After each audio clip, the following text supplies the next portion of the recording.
अखंड भारत की बात करते हुए भारत में लोगों को सुना होगा आपने, लेकिन क्या इसका असली मतलब जानते हैं? लोग सोचते हैं कि हिंदुस्तान के आसपास के जो भी छोटे छोटे देश थे ये कभी हिंदुस्तान का हिस्सा हुआ करते थे, जैसे नेपाल, म्यांमार, भूटान, श्रीलंका, ये सब हिंदुस्तान का हिस्सा हुआ करते थे। लेकिन सच बात तो ये है, पाकिस्तान जो है वो हिंदुस्तान का कभी हिस्सा हुआ करता था।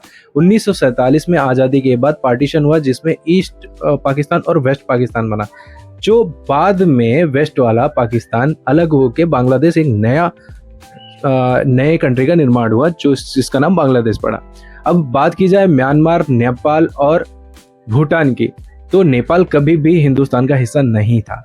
अभी ये कैसे मैं कह रहा हूँ, देखिए, अंग्रेजों के ज़माने में बॉर्डर्स बने और ये सारी चीज़ें बनी। पहले संस्कृति जहाँ तक जिस देश की होती थी उसको उस देश का हिस्सा माना जाता था।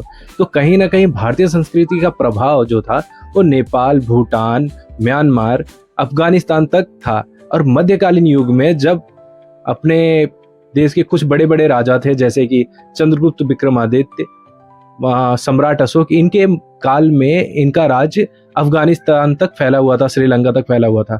तो कभी ना कभी उस युग में ये हिस्सा थे।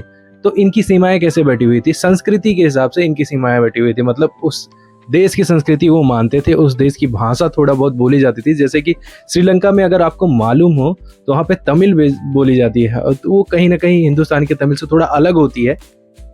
तो इस हिसाब से देशों का बंटवारा हुआ करता था। मतलब ये अंग्रेजों के आने के बाद बॉर्डर्स बने और अलग अलग नीतियां बनी, अलग अलग संविधान बने, देशों के कानून बने, वो बाद में हुआ है।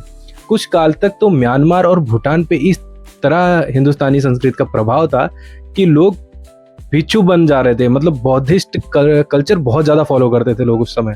और इसी को देखते हुए हिंदुस्तान में खजुराहो मंदिर का निर्माण कराया गया। खजुराहो मंदिर अपने आप में ही एक अनोखा कॉन्सेप्ट है। अगर मैं आपको उसके बारे में वीडियो चाहिए तो बताइएगा, कमेंट कीजिएगा, मैं ज़रूर उसके बारे में वीडियो बनाऊंगा। लोगों को